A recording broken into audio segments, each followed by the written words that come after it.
You're watching MMA Odds Breaker. This edition is from Stockholm, Sweden. Obviously, Gegard Mousasi, who you've been the talk of the town for the last week, but not the way that you wanted. No, it's no one is informing me also about the fight, so I'm listening a little bit from my manager and from to media what's going on. So it was also a little bit difficult for me. How hard is that really when you're sitting there and you're reading something on the internet, your manager telling you something that they're getting from the internet too, the promoter is not really giving you any information other than, as far as you know, you're showing up 3-4 days before the fight, you're still fighting the same guy, then all of a sudden later that night it's like, no, it's a switch. Well, my manager was talking, Vitor Belfort said he was willing to step up and take the fight. So we knew there was talk with Joe Silva, we knew there was some doubt that Gustafsson wouldn't be able to fight. So we knew the chance was that he wouldn't be able to fight. And then you had Dana White that was saying the fight is continuing, and you had someone from the commission, I believe, that was saying, well, 99% that he's not gonna clear to fight. And then you had Vitor Belfort saying, I'm gonna fight him for 3 days, as an April Fool joke. So you know the fight is possible, that it's not going to happen, so you know there's maybe a replacement. On the other hand, you know maybe he's still going to fight, so you basically don't know what's going to happen. Now, every time I interview you, I always ask the three basic questions.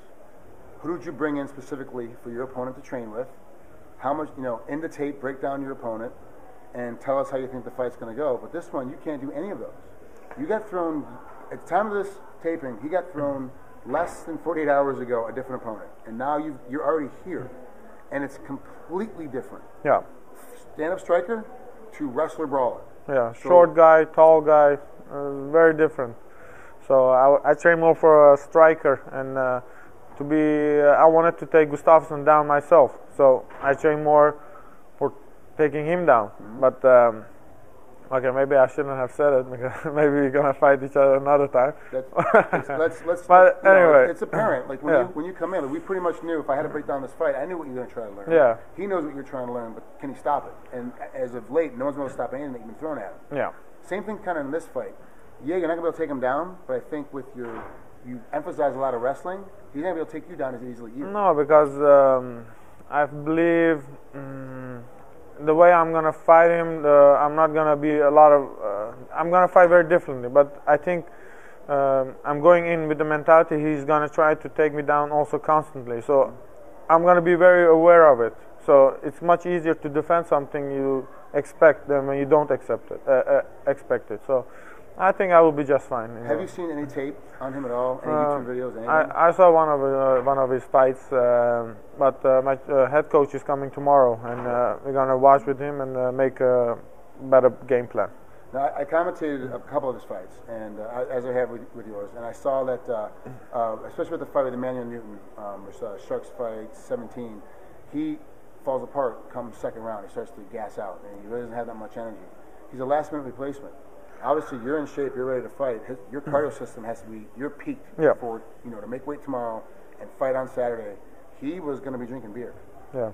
How hard are you going to change? Because usually a slow starter, what we look at as a slow starter, it's just how you are. You're not really a slow starter. You're looking for the angle to hit him one time and put him out. Are you going to pick up the pace a little bit more on this fight to push his cardio early because you're in so much better shape? For sure. When I look at my fights, I always look for every punch I try to hit him as hard as possible and knock him out. I've been working on my boxing, and I'm going to be more technical about it. But for sure, I'm going to go forward and put the pressure, because I always go forward. At least that's the way I fight. I like to be the one that's going forwards, and I think, of course, he's a short guy, but he's very muscular for his height. So, of course, I think he's gonna run out of stamina a little bit earlier. So, of course, with the pressure and he not being a good stand-up fighter, he's gonna get even faster tired, I believe. So that's at least what we're gonna do. We're gonna make him tired. Now, at times like this, when you have these big opponent changes and you have these problems, how important is it to have a great management team like you do? Well, very important. We had contact with Joe Silva, but for some reason, maybe UFC they had their own reasons. I don't know why, but they were thinking Gustafsson will be able to fight, and it helps out a lot. I remember when I wanted to fight in the last show of Strikeforce, I wasn't getting into the fight. They didn't give me a fight, but luckily I signed with my new management, and Nima took care of it, and I got the fight. So it makes a huge difference if you have a good team behind you. It's tough, especially in this sport, especially someone like you. I asked you before, how far away do you think you are from being in the title hunt? And you're like, oh, I don't know. You never know. It's a couple, 3. Maybe it could be 10, could be 2. But everyone knows at home that watches. They know you're basically 2 good victories away from being in the title hunt, and then 1 injury, you're in. So literally in 2 fights, you're in the title shot because someone got hurt and you're in that space. Having a good management team means a lot because now it's a question of who should you fight next, who should you fight after.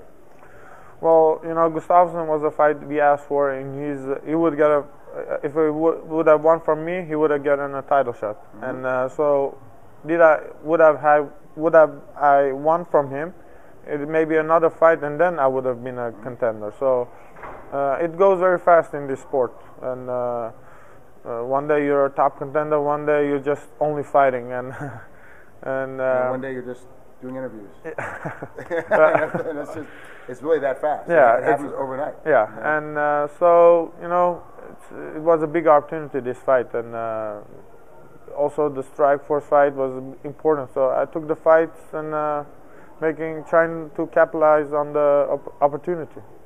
Okay, well, there you have it. I don't want to keep him too long. He has to make weight tomorrow, and I hate, as a fighter, I hated people talking to me past 4 o'clock on the 2 days before the fight because I got to make weight. So I'll let you go. I appreciate you coming in. Thank you. And thank you so much for taking the time to talk to us. Good luck.